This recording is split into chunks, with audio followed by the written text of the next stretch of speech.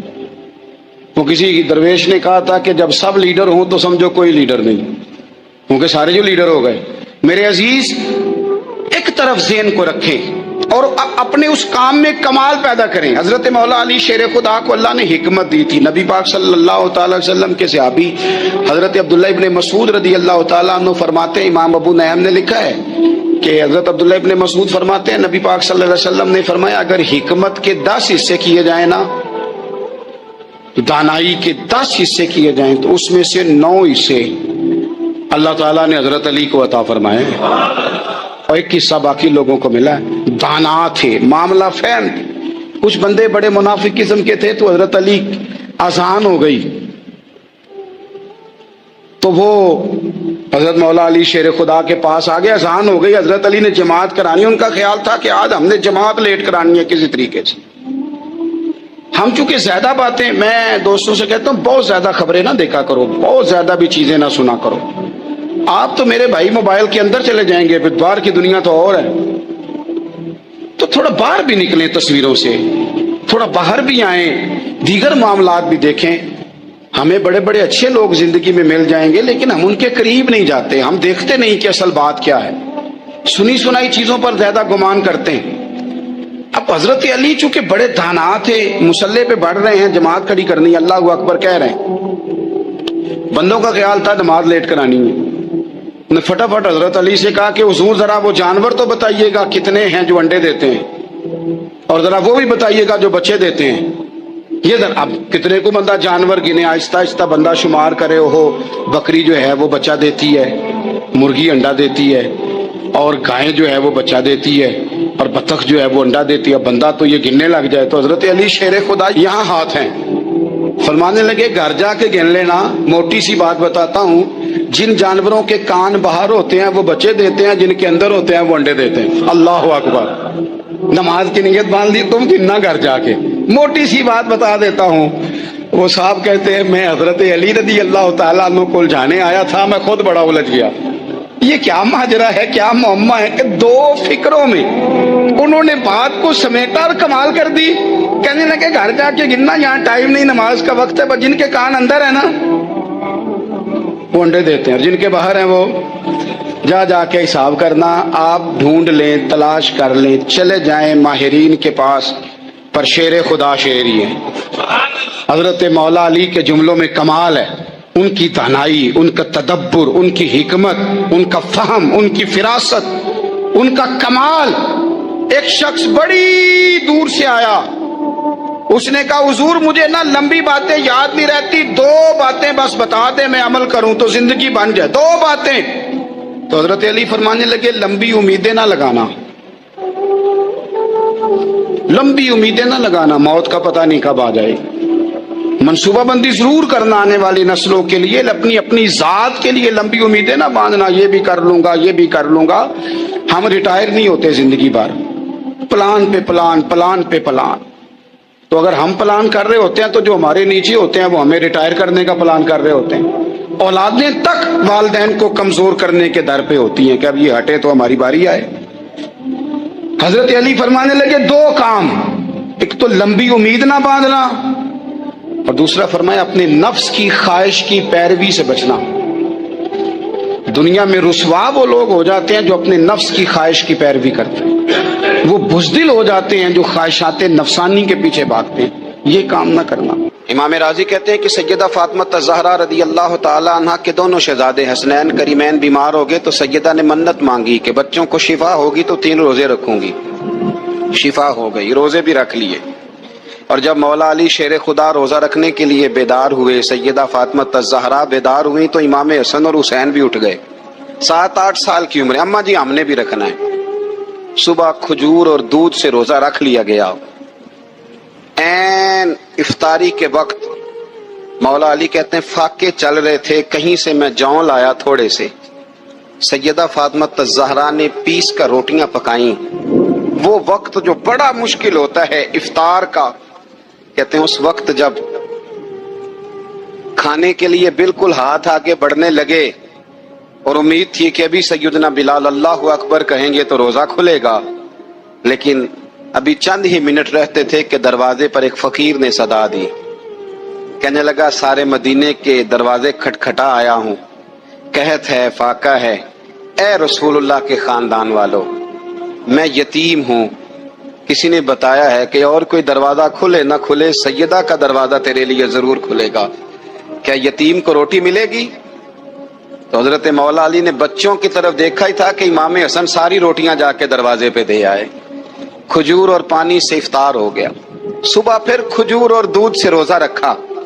امام راضی کہتے ہیں عین وہ وقت جب افطار کا ٹائم آیا تو پھر دروازے پہ کسی نے صدا دی، کہا ہے رسول اللہ کے خاندان والوں میں مسکین ہوں، رات سے روٹی کھائی ہے، نہ صبح کھا سکا نہ دوپہر، کسی نے بتایا ہے کہ اس دروازے سے خالی کوئی نہیں جاتا۔ امام حسن نے پھر سارا لنگر اٹھایا اور پھر جا کے دے دیا۔ تیسرا دن پھر ہوا، مجھے لگتا ہے جب افطار کا ٹائم آیا ہوگا نا تو یہ خود ہی سارے دروازے پہ دیکھتے ہوں گے، یہ کوئی آیا نہیں لینے والا ابھی تک، لگتا ہے کہ نظریں دروازے پہ تھیں۔ عین افطار کے وقت 3 روٹیاں جب جاؤں کی پک کے آئی تو ایک بھکاری نے صدا دی، کہنے لگا میں قیدی ہوں، آج ہی قید سے رہائی ملی ہے، پہلے دن کسی کے دروازے پہ صدا ملی ہے، دی ہے روٹی ملے گی۔